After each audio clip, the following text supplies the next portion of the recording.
يناله التقوى منكم وقال تعالى فكلوا منها وأطعموا البائس الفقير وقال النبي صلى الله عليه وسلم لا تذبح إلا مسنة। উপস্থিত আল ফুরকান সালাফি জামে মসজিদ ও মাদ্রাসা কমপ্লেক্সে আজকে জুমার দিনের সম্মানিত মুসল্লিবৃন্দ, প্রশংসা সে মহান আল্লাহ সুবহানাহু ওয়া তাআলার জন্য, যে মহান রব্বুল আলামিন আমাদের ইলাহ, যে মহান রব্বুল আলামিন আমাদের রব, যে মহান আল্লাহ সুবহানাহু ওয়া তাআলা আমাদের খালিক, আমাদের মালিক, আমাদের রাজ্জাক, যে মহান আল্লাহ সুবহানাহু ওয়া তাআলা আমাদেরকে সুস্থ সবলভাবে তার নির্দিষ্ট নির্ধারিত সম্মানিত মাসের একটি মাস জিলকদ মাসের শেষের জুমায় সবার আগে আসার তৌফিক দান করেছেন। প্রশংসা সেই স্রষ্টার, যে মহান আল্লাহ সুবহানাহু ওয়া তাআলা আমাদেরকে প্রতি জুমার মতো আজকেও সালাতুল জুমা আদা করার জন্য মসজিদ ঘরে আসার তৌফিক দান করেছেন। যে মহান আল্লাহ সুবহানাহু ওয়া তাআলা আমাদেরকে দিয়েছেন বিবেক, বুদ্ধি, বোধ, শক্তি, যে মহান আল্লাহ সুবহানাহু ওয়া তাআলা পৃথিবীতে যে অসংখ্য মানুষ সৃষ্টি করে রেখেছেন, এতগুলো মানুষের মধ্য হতে আমাদেরকে তার সঠিক দিন বুঝার সুব্যবস্থা করে দিয়েছেন এবং বুঝার তৌফিক দান করেছেন। যে মহান রব্বুল আলামিন বিশেষ নিয়ামতে আমাদেরকে পুরস্কৃত করলেন, সেই আল্লাহ সুবহানাহু ওয়া তাআলার প্রতি শুকরিয়া আমরা বলি আলহামদুলিল্লাহ। দরুদ বর্ষিত হোক সৈয়দুল মুরসালিন, সর্বশ্রেষ্ঠ মানব, মহামানব, সর্বশ্রেষ্ঠ রসুল নবী মুহাম্মদুর রাসূলুল্লাহ সাল্লাল্লাহু আলাইহি ওয়াসাল্লামের প্রতি সাল্লাল্লাহু আলাইহি ওয়াসাল্লাম। সম্মানিত উপস্থিত মুসল্লিবৃন্দ, আমরা এমন একটা দিনের আগমুহূর্তে উপস্থিত হয়েছি, যেই দিনটিকে বলা হয় ইয়াউমুন নাহার তথা কুরবানির দিন। আমরা আজকে এই জুমার দিনে খুতবা দিচ্ছি, অল্প কয়েকদিন পরেই আসবে হজ, যেখানে পৃথিবীর লক্ষ লক্ষ মুসলিম পাড়ি জমিয়েছে শুধুমাত্র আল্লাহর গোলামি, আল্লাহর দাসত্ব, আল্লাহর নৈকট্য, আল্লাহর বড়ত্ব প্রকাশের জন্য।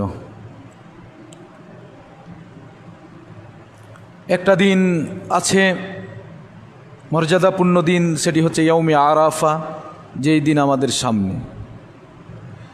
এক কথায় যেটা বলি, জিলহজ মাসের 10 দিন আল্লাহ তাআলা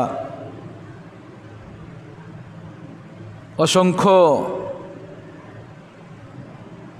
মূল্যবান এবং গুরুত্বপূর্ণ সওয়াব অর্জনের জন্য ব্যবস্থা করে রেখে দিয়েছেন। সালাতের যত্নের মাধ্যমে আল্লাহর নৈকট্য হাসিল করা যায়, কোরআন তেলাওয়াতের মাধ্যমে,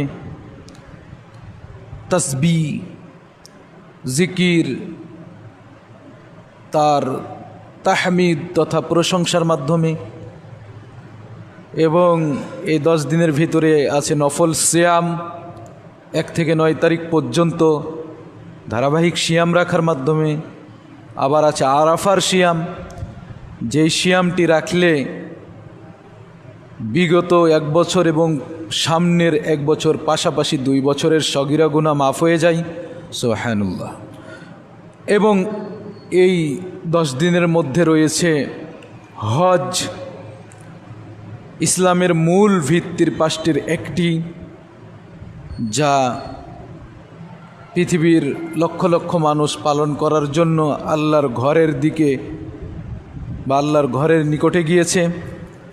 আর এই দিনের 10 তারিখে, এই 10 দিনের 10 তারিখে রয়েছে আল্লাহর নৈকট্য হাসিলের জন্য, আল্লাহর জন্যই নিবেদিত কুরবানি করার দিন তথা 10ই জিলহজ কুরবানি করার দিন।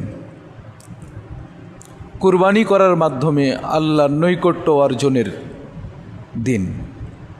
সম্মানিত উপস্থিতি, এতগুলো নেকি অর্জনের ব্যবস্থাপনা যে আল্লাহ রব্বুল আলামিন অনেক অসংখ্য মানুষদের মধ্য হতে এই উত্তম এবং একমাত্র গ্রহণযোগ্য এবং পরকালে মুক্তি এবং শান্তির জন্য যে ব্যবস্থাপনা আল্লাহ রব্বুল আলামিন আমাদেরকে সেই পথের বা সেই অনুসরণের অনুসারী হিসাবে কবুল করে নিয়েছেন, তাই অন্তরের অন্তরস্থল থেকে আবারও শুকরিয়া আদায় করি, বলি আলহামদুলিল্লাহ। সম্মানিত উপস্থিতি, আজকে জুমার দিন খুতবার বিষয় কুরবানির মাসাইল। উল্লেখিত বিষয়ের উপরে আলোচনা রাখতে গিয়ে কোরআনুল কারীম, সেই হাদিস, প্রাসঙ্গিক কিছু কথা বলেই সময়ের মধ্যেই খুতবার ইতি টানার চেষ্টা করব ইনশাআল্লাহ। ওমা তৌফিকি ইল্লা বিল্লাহ, আলাইহি তাওয়াক্কালতু ওয়া ইলাইহি উনীব। রব্বি ইশরাহ লি সাদরি ওয়া ইয়াসসির লি আমরি ওয়াহলুল উকদাতাম মিন লিসানি ইয়াফকাহু কওলি, আমিন। সম্মানিত উপস্থিতি, এই যে কুরবানি বারংবার আমাদের মধ্যে ফিরে আসছে এবং আমরা করছি, তো এখান থেকে আমরা কতটুক শিক্ষা গ্রহণ করছি এবং সেটা আমাদের কতটুক সঠিক হচ্ছে সেটা চিন্তা ভাবনা করছি, দিয়ে সামনে আরও যেন ভালো একদম দলিল ভিত্তিক করতে পারি,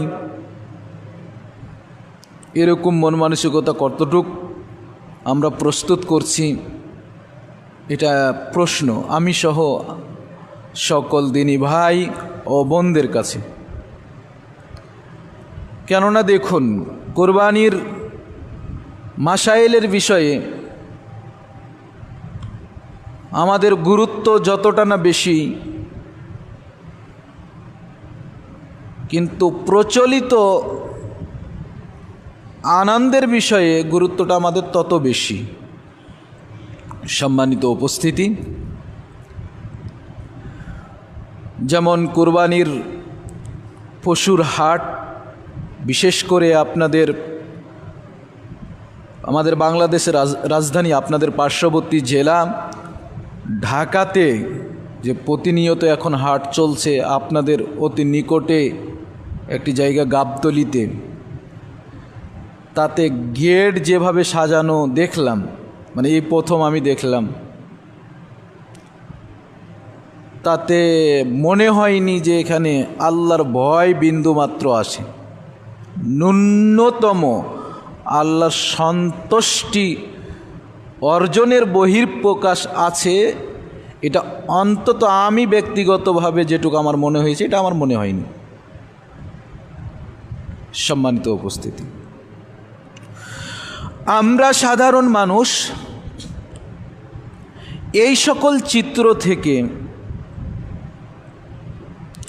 শিক্ষা অর্জন করে নিয়েছি যে একটা দিন আছে, কুরবানির দিন, পশু কিনে জবা করতে হয় এবং গোশত খেতে হয়, মানুষকে দিতে হয়, আত্মীয় স্বজনের বাড়ি যেতে হয়, দাওয়াত খেতে হয়, দাওয়াত দিতে হয়। ভালো, আলহামদুলিল্লাহ। এই যেটুক বললাম এইটুক ভালো, আলহামদুলিল্লাহ। কিন্তু আসলে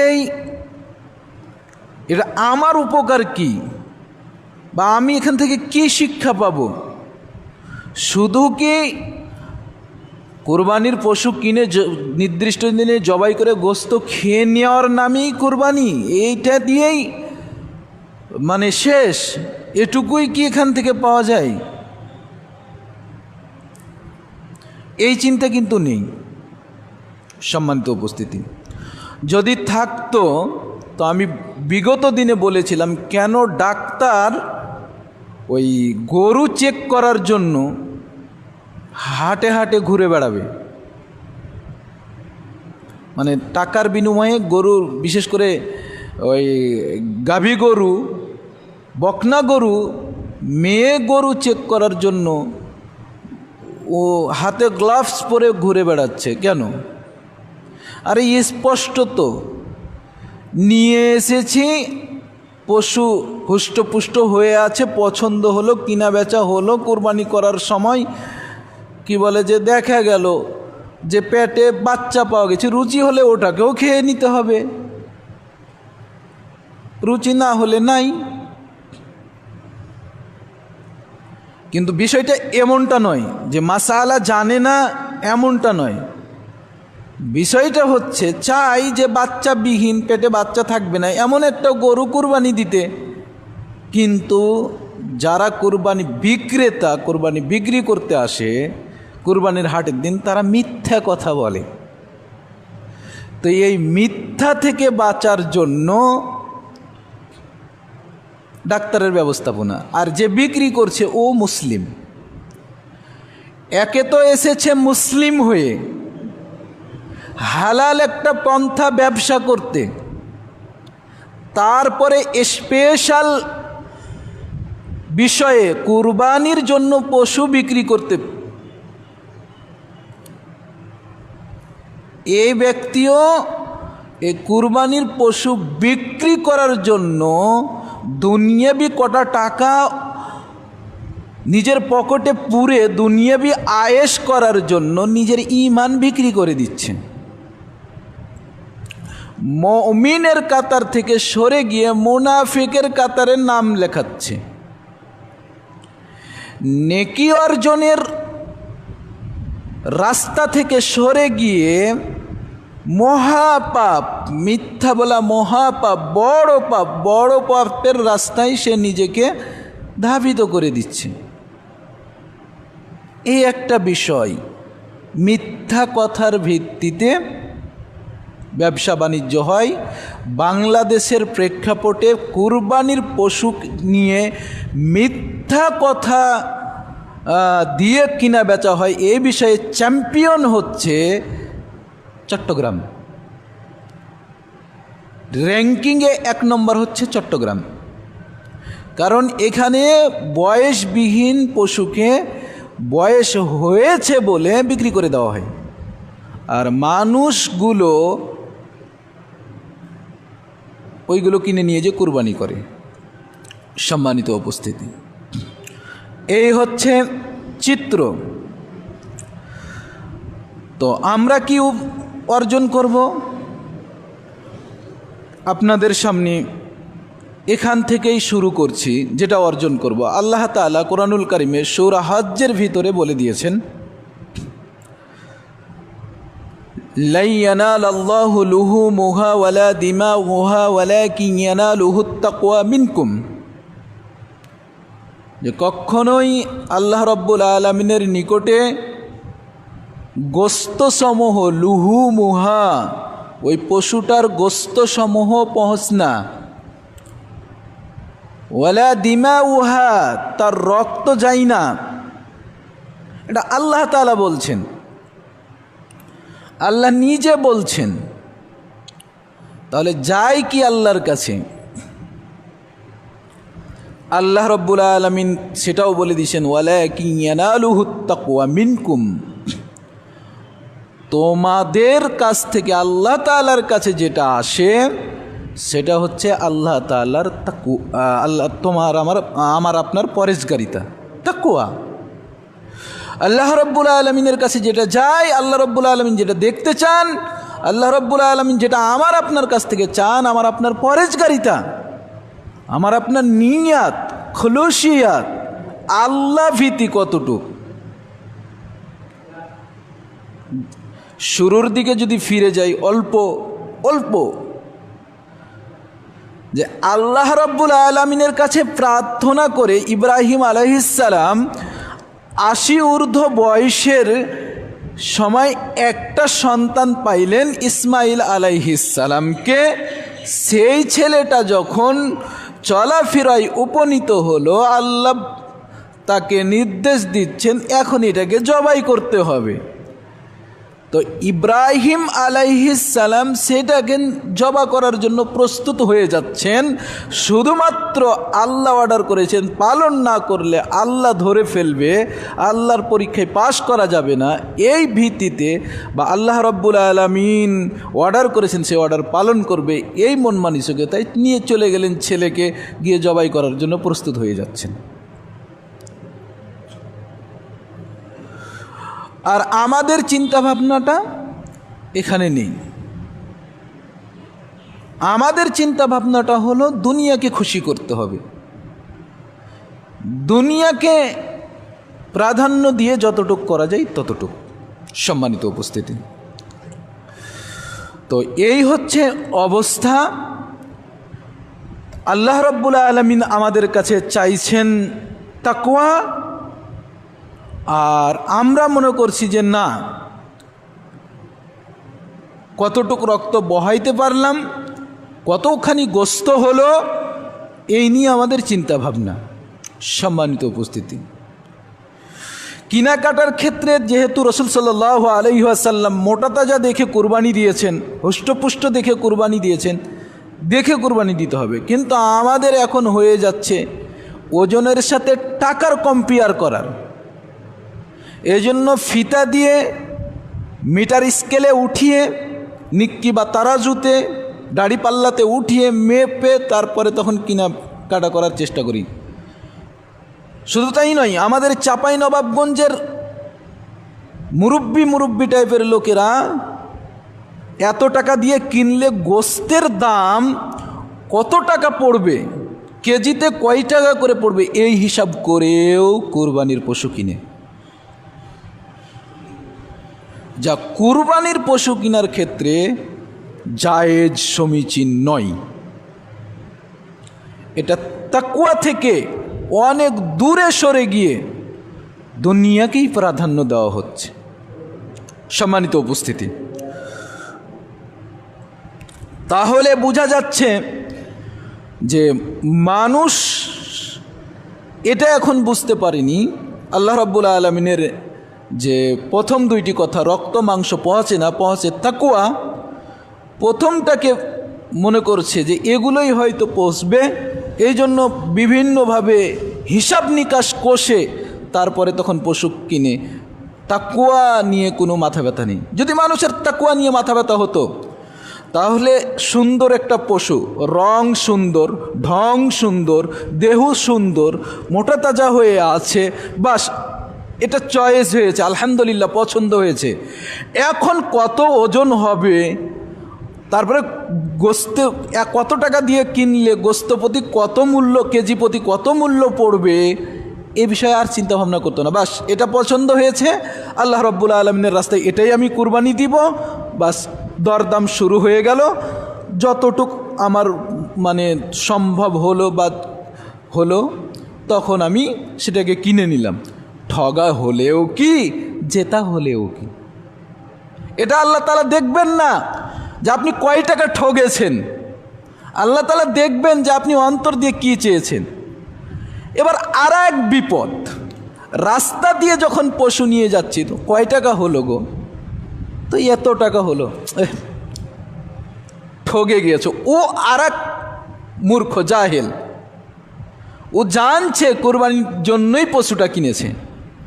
দোয়া করা উচিত ছিল যে আল্লাহ তাআলা যেহেতু আপনি কিনেছেন, আল্লাহ তাআলা আপনার এই কুরবানি কবুল করুন, আপনার জন্য দোয়া করা উচিত ছিল। কিন্তু ভাষা কি, ঠগে গেছো। কত হলো গো এই পশুর দাম, তো বলছে এত হলো। বাহ, জিতেছ তো।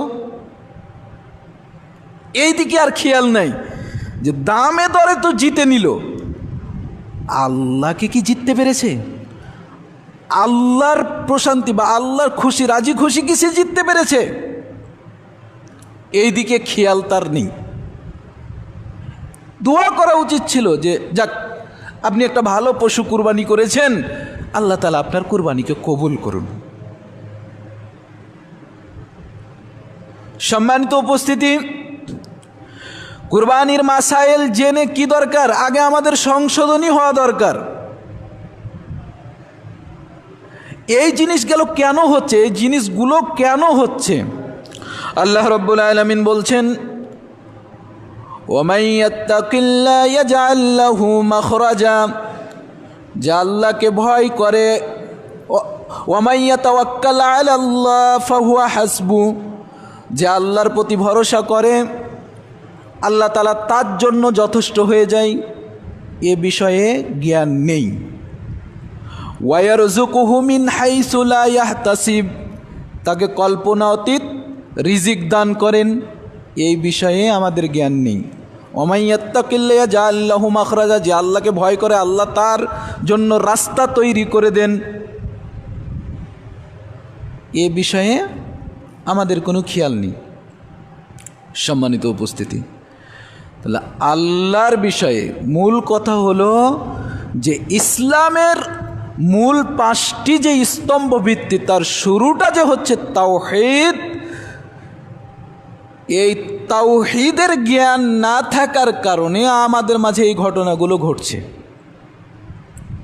সম্মানিত উপস্থিতি, কেননা আল্লাহ রাব্বুল আলামিন আমাকে আপনাকে প্রথমে একটা কথা বলে দিয়েছেন যে ফা'লাম আন্নাহু লা ইলাহা ইল্লাল্লাহ ওয়াস্তাগফির লিযামবিক, তুমি জানো আল্লাহ ব্যতীত সত্য কোনো মাবুদ নেই, তারপরে নিজের গুনাহের বিষয়ে আল্লাহর কাছে পাপের বিষয়ে ইস্তেগফার করো, ক্ষমা চাও।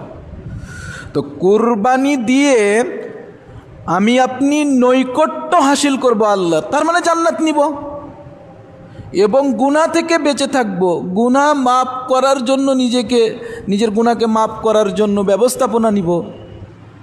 তো এখন বলুন, আমার আপনার পরিকল্পনা যে কথাগুলো পূর্বে বললাম, এরকম যদি হয়, দুনিয়াবি ক্ষেত্রে হয়, রক্ত মাংস কতটুক আমার আপনার হলো, কত বড় কিনলাম, এরকম যদি মেন্টালিটি হয়, তাহলে তাকওয়ার স্থানটা কোথায়? তাহলে প্রথম কথাটা হচ্ছে আমাকে আপনাকে কুরবানি করার জন্য জানতে হবে যে আল্লাহ রাব্বুল আলামিনের কাছে রক্তগুলো পৌঁছবে না, মাংসগুলো পৌঁছবে না, পৌঁছবে যেটা, সেটা হচ্ছে আমার আপনার তাকওয়া। এই জন্য এইভাবে নিজেকে প্রস্তুত করি। সম্মানিত উপস্থিতি, তারপরের কথা হচ্ছে যে পশুগুলো কুরবানি করব সেগুলো কেমন হওয়া উচিত, যা বিগত দিনে রাসূল সাল্লাল্লাহু আলাইহি ওয়াসাল্লাম নিজ হাতে জবা করেছেন, হুষ্টপুষ্ট শিংওয়ালা এবং কি বলে যে সুন্দর, এরকম ধরনের। কি হওয়া উচিত নয়? স্পষ্ট খোড়া হওয়া উচিত নয়, ঠ্যাং ভাঙা, কুরবানি হবে না। স্পষ্ট অন্ধ কানা, এরকম পশু কুরবানি হবে না। স্পষ্ট শিং ভাঙা পশু কুরবানি হবে না। স্পষ্ট রোগা, রুগ্ন, অসুস্থ, একদম বয়সের ভারে নুয়ে পড়েছে, ও হাঁটতে চলতেই পারে না, এগুলো কুরবানি হবে না। আবার বয়সের আগে, বয়সই পূর্ণ হয়নি, যে সকল পশু কুরবানি করা যাবে নির্দিষ্ট বয়সে যায়নি, ওই সকল পশু কুরবানি হবে না। সম্মানিত উপস্থিতি, এখানে একটি কথা বলে নিই। ভারতে তো ঘটে গেল একটা কাণ্ড। ভারতে আগে ছিল মমতা ব্যানার্জির দল ক্ষমতায়, মুসলিমরা কুরবানি করতে পারত, করেছে, এবং তারই ধারাবাহিকতায় হিন্দুরা গরু পুষে সেগুলোকে বাজারে বিক্রি করার জন্য প্রস্তুত করেছিল। এখন বিজেপি সরকার আপনার ক্ষমতায় এসেছে, তো এসেই এখন নিষেধ করে দিয়েছে মুসলিমরা, মানে এই গরু জবা করা যাবে না, তাদের মাতা। আসলে এটা মুসলিমদেরকে ঠেকানোর জন্য ছক। তা আলহামদুলিল্লাহ কিছু কিছু ভাইয়ের, তার মধ্যে আমাদের একজন দ্বীনী ভাই আছেন, ইন্ডিয়ান শাহিনুর রহমান নাম, যিনি বাংলাদেশে আলোচনা করতে আসেন, তো তিনি একটা বার্তা দিয়েছেন তার ভিডিওতে যে আমরা জবা করব না, আল্লাহ তো অপশন দিয়েছেন। আরও অনেক ভাই এই বার্তা দিয়েছেন, সংবাদ দিয়েছেন যে যেহেতু উট দিয়ে কুরবানি করা যায়, গরু দিয়ে কুরবানি করা যায়, ভেড়া দিয়ে কুরবানি করা যায়, দুম্বা দিয়ে কুরবানি করা যায়, ছাগল দিয়ে কুরবানি করা যায়, অপশন তো আছে। তাহলে গরু দিয়ে কুরবানি করব না, বাদ বাকি অপশন দিয়ে কুরবানি করব। এই জন্যই হিন্দুদের কাছ থেকে মুসলিমরা আর গরু কিনছে না, এখন এরা পড়ে গেছে লসে। বুঝছেন কিনা? এই যে কাণ্ডগুলো হচ্ছে, সম্মানিত উপস্থিতি, বাংলাদেশের মুসলমানকে এ বিষয়ে সতর্ক করতে চাই। তার আগে একটা ইতিহাস আপনাদের সামনে বলতে চাই। এগুলোর আসলে বলা খুবই জরুরি, মানে আমাদের শিক্ষা অর্জনের জন্য। বিগত মানে এই যে আপনার যে এই বছরই নাকি ফুটবল বিশ্বকাপ হবে। তো ফুটবল বিশ্বকাপে যারা খেলে, বিশেষ করে আর্জেন্টিনা, ব্রাজিল আর জার্মান, এগুলোকে নিয়ে বাংলাদেশের যুবকরা মেতে থাকে, বুড়ারাও মেতে থাকে। আমাদের রাজশাহী বিভাগের আমাদের পার্শ্ববর্তী জেলা নওগাঁ জেলাতে দেখলাম 400 ফিট না কত ফিট ওই আপনার ব্রাজিলের পতাকা করেছে, দিয়ে টাঙ্গিয়েছে, বাঙালি মুসলিম। কেউ আবার রিস্কাকে মানে রঙাচ্ছে, কেউ বাড়ি রঙাচ্ছে, ইত্যাদি ইত্যাদি। মান তাসাব্বাহা বিকওমিন ফাহুয়া মিনহুম, যে জাতির অনুসরণ পৃথিবীতে করে চলবে তার সাথে তার হাসর নাসর হবে। এটা রাসূল সাল্লাল্লাহু আলাইহি ওয়াসাল্লামের স্পষ্ট বক্তব্য। তো যেটা আমি বলতে চাচ্ছিলাম, গত বিশ্বকাপে যে বিশ্বকাপে আর্জেন্টিনা জিতেছে, এই বিশ্বকাপে রংপুরের কিছু ছেলেরা ওই সেই দিন আর্জেন্টিনার কি যেন খেলা আছে, আমি ভিডিও বার্তাটা শুনে আপনাদের মানে দেখে বলছি। তো একজন কন্টেন্ট ক্রিয়েটার যারা ওই আপনার ভিডিও ব্লগ ট্লগ বানায় মানুষের সামনে ছাড়ে, তো ওর ভিডিওটা সামনে আসছে। তো ওরা আর্জেন্টিনা খেলবে এবং জিতবে এই আশায় আপনার দুম্বা কিনে নিয়ে এসেছে। দুম্বা প্রায় লক্ষ টাকা, 90,000 কি লক্ষ টাকা, 1 লক্ষ টাকা এরকম দাম দিয়ে যুবক পোলাপান যাদের অনেকেই ইনকাম করতে জানে না, বাপের হোটেলে খায়, এরকম পোলাপান দুম্বা কিনে নিয়ে আসছে, খেলা দেখবে, খেলা দেখে ওইটাকে পিকনিক করবে আর খাবে, শুধুমাত্র প্রবৃত্তিকে অনুসরণ করার জন্য। 5 পয়সাও দেবে না আর্জেন্টিনা তাদেরকে, এবং তাদেরকে যদি এখানে মেরে পুঁতে দেওয়া হয় তাও আর্জেন্টিনা করবে না। ওদেরকে সাপোর্ট করার জন্য এই নামধারী মুসলিমের ছেলেরা আপনার দুম্বা কিনে নিয়ে এসে, লক্ষ টাকা দিয়ে দুম্বা কিনে নিয়ে এসে জবাই করে খাইতে পারে।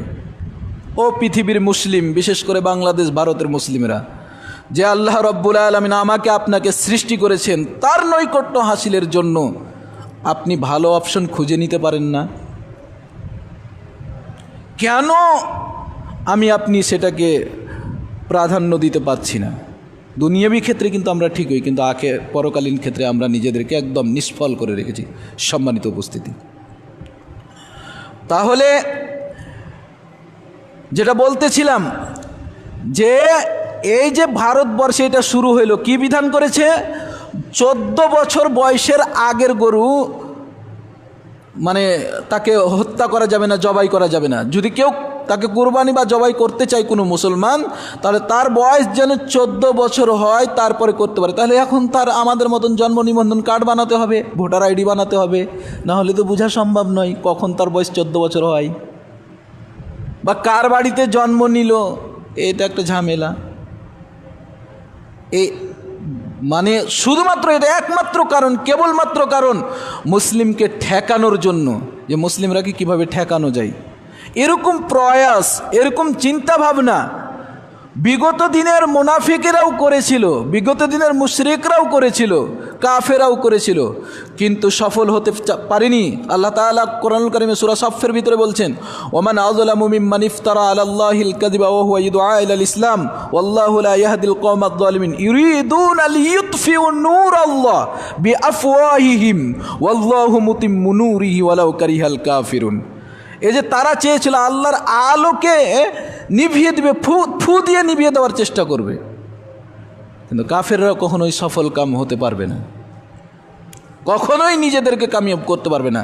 ধরা তাদেরকে একদিন পড়তে হবে। এটা যারা নিশ্চিত একনিষ্ঠ মুসলিম, তাওহীদবাদী মুসলিম, খালেস মুসলিম, আল্লাহওয়ালা মুসলিম, তাকওয়াবান মুসলিম, যারা নিজেদেরকে মনে করে আমি আল্লাহর বান্দা এবং আল্লাহকেই ভয় করে, আল্লাহকেই বিশ্বাস স্থাপন করে, কেবলমাত্র আল্লাহর পথেই চলার চেষ্টা করে, এরা এটা বুঝতে পারবে যে যারা আজকে পৃথিবীর বুকে ষড়যন্ত্র করছে, ঠেকাতে চাচ্ছে মুসলিমদেরকে, ইসলামকে ধরাশায়ী করতে চাচ্ছে, কোরআনকে নিশ্চিহ্ন করে দিতে যাচ্ছে, কোরআন এবং হাদিসের বিধানকে যারা মানে অপমানিত লাঞ্ছিত করতে চাচ্ছে, মুসলিমের এই বিশ্বাসটা একমাত্র থাকা উচিত যে আল্লাহ তাআলা তাদের ধরাশায়ী করবেন, হয় দুনিয়াতে না হয় আখেরাতে, তারা পার পাবে না আল্লাহর কাছ থেকে। এই বিশ্বাসটা আমাদের থাকা উচিত। সম্মানিত উপস্থিতি,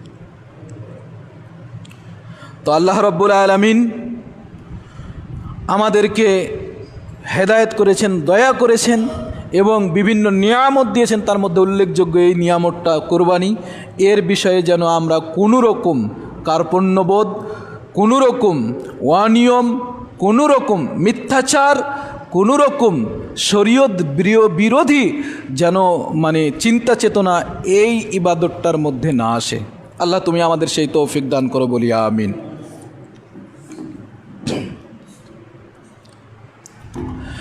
ইন্নাল হামদুলিল্লাহ ওয়াসসালাতু ওয়াসসালামু আলা রাসূলিল্লাহ, আম্মা বাদ।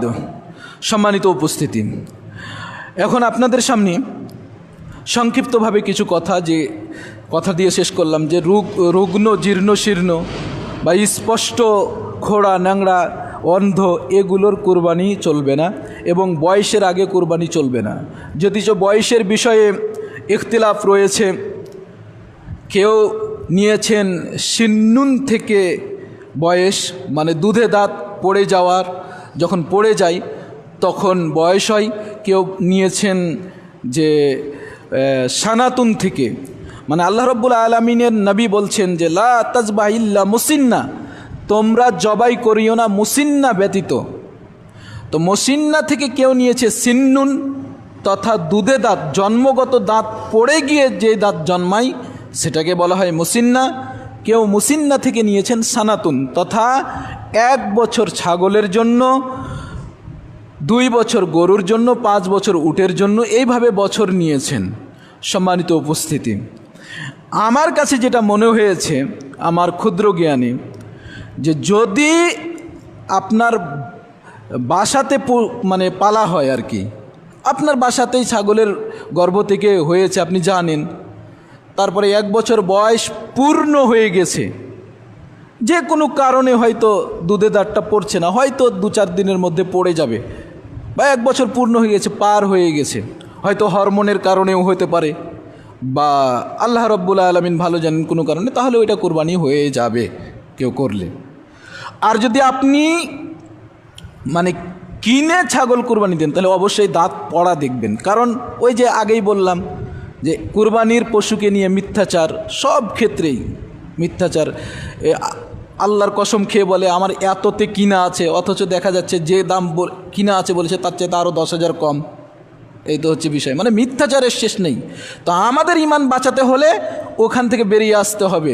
বিশেষ করে এই কেনাকাটার ক্ষেত্রে, বেচা কেনার ক্ষেত্রে আপনাকে সতর্ক সাবধান হতেই হবে পশুর হাটে গিয়ে। তো যদি কিনে নেন তাহলে অবশ্যই দাঁত দেখে নেবেন যে তার দুধে দাঁত পড়েছে কিনা, যদি পড়ে তাহলে ওই পশুটা কিনে আপনি কুরবানি করেন। যেটা আমার মানে আমি ব্যক্তিগতভাবে চিন্তা ভাবনা করে আমার এটা মনে হয়েছে। দুইটাই মতকে সাধুবাদ জানাই। আমার কাছে বেশি প্রাধান্যযুক্ত মনে হয় যে দাঁত পড়ে যাওয়াই হচ্ছে সবচাইতে উত্তম, যেটা মনে হয়েছে। আল্লাহ তাআলা আলাম। সম্মানিত উপস্থিতি, পরবর্তী বিষয় হলো যে আপনি যখন কুরবানি জবা করবেন তখন ছুরি ধার করে নেবেন একদম।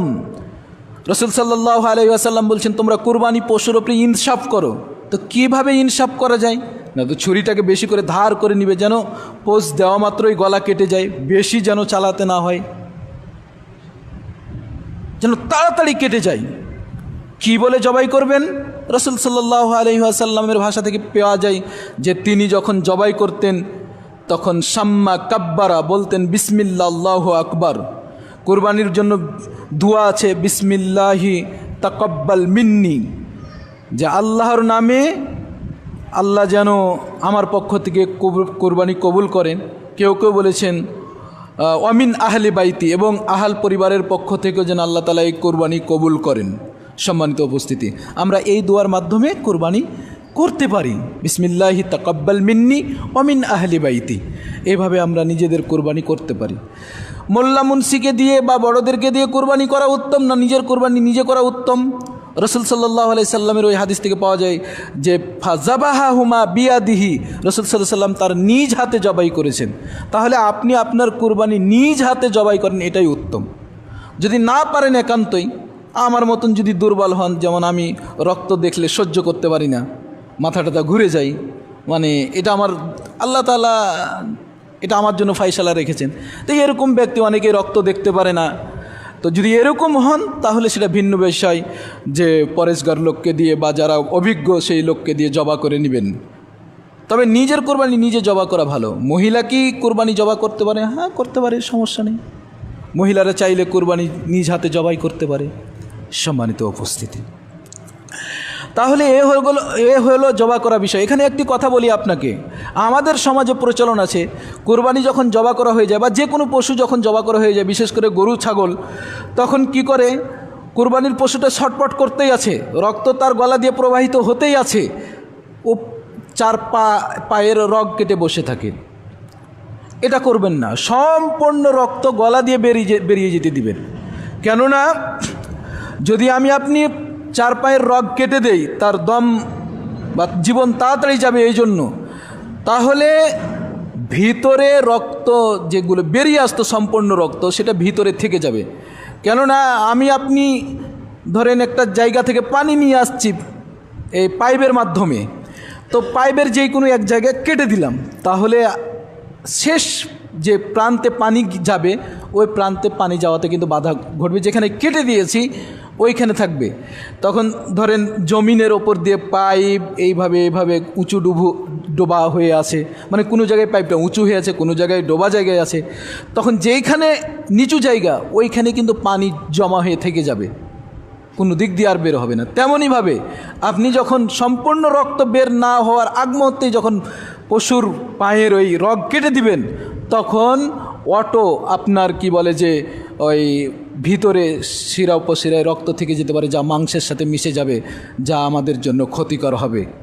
তো অতএব সম্পূর্ণ রক্ত যখন জবাইকৃত জায়গা তথা গলা দিয়ে যখন বের হয়ে যাবে, তারপরে আমরা তখন সেটাকে ছড়ানোর জন্য, খালানোর জন্য তখন আমরা হাত পায়ের মানে চারো পায়ের রগ কাটতে পারি। সংক্ষিপ্তভাবে আরেকটি কথা, যে আমরা কোরবানি দেওয়ার পরে কয় ভাগ করব, কোরবানি কিভাবে ভাগ করব, এটা নিয়ে অনেক বিতর্ক, এবং কি করব এখানে একটু সংক্ষিপ্ত কথা বলতে চাই। আমরা জানি অনেকে যে 3 ভাগে ভাগ করতে হয়, আপনি করেন, সমস্যা নাই, কিন্তু আয়াত 2টার অংশ শুনে নেন। সূরা হজ 28 এবং 36 নম্বর আয়াত থেকে আপনি শুনুন। আল্লাহ রাব্বুল আলামিন এক আয়াতে বলছেন, ফাকুলু মিনহা ওয়াত'ইমুল বাইসাল ফাকির, অতঃপর তুমি খাও তা থেকে, এবং খাওয়াও দরিদ্র এবং ফকিরদেরকে, অসহায় এবং দরিদ্রদেরকে খাওয়াও। এখান থেকে এটা পেলাম।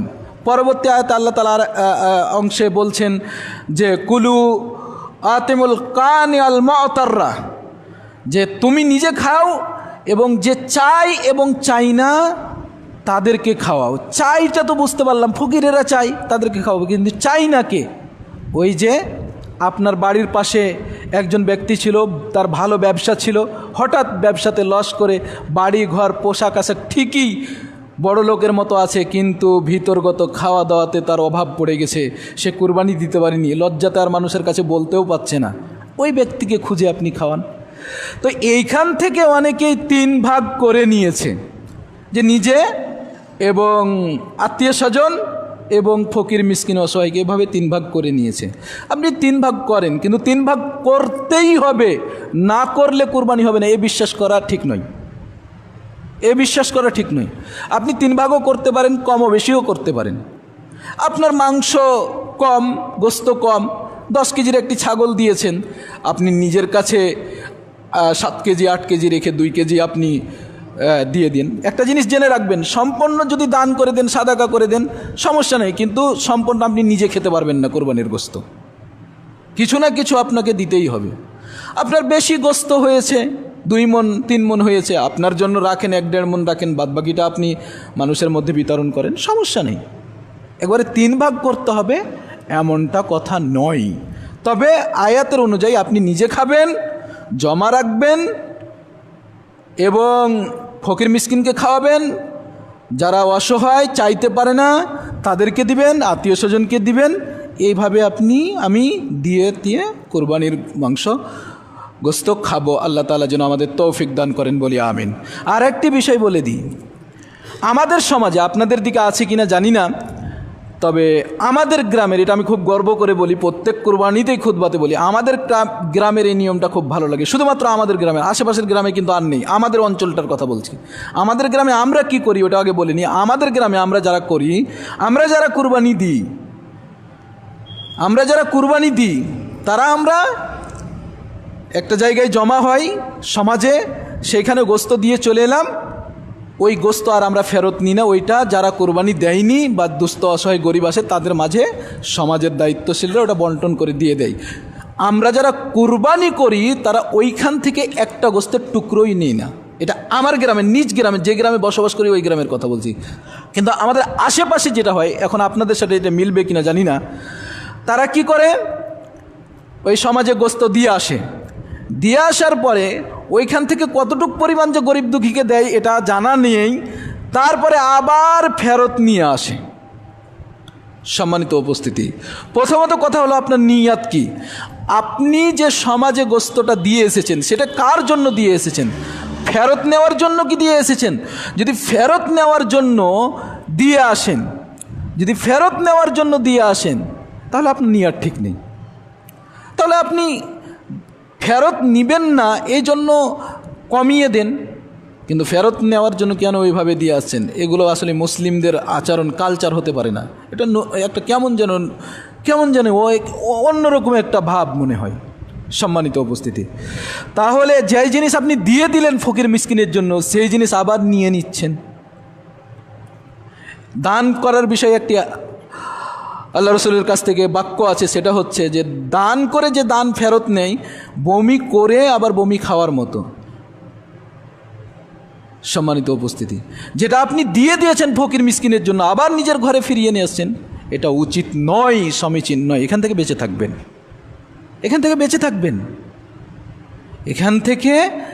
থাকবেন। ইসলাম অত কঠিন নয়, সহজ। আমরা নিজেদেরকে কঠিন বানিয়ে নিচ্ছি। সম্মানিত উপস্থিতি, কুরবানির মাংস দিয়ে কসাইকে কোনো পারিশ্রমিক দিবেন না, টাকা দিয়ে দিবেন। দরিদ্র হলে সেটা ভিন্ন বিষয়। কুরবানির মাংস বিক্রি করবেন না, বিক্রি করা যাবে না, বিক্রি করার জন্য কুরবানির মাংস নয়। আল্লাহ রাব্বুল আলামিন কুরবানির বিষয়ে, কুরবানির বিভিন্ন দিক নির্দেশনার বিষয়ে যেন সঠিকভাবে সেগুলো পালন করার আমাদের তৌফিক দান করেন, আমরা বলি আমিন। পরিশেষে একটা কথা বলি, কুরবানির দিন অনেক আনন্দের দিন, অনেকেই তাড়াহুড়া করে কে কার আগে করতে পারে এই প্রতিযোগিতা করবেন না। কারণ যেহেতু আপনি ধারালো অস্ত্র নিয়ে কাজ করব, সাবধানে করবেন যেন হাত পা কেটে না যায়।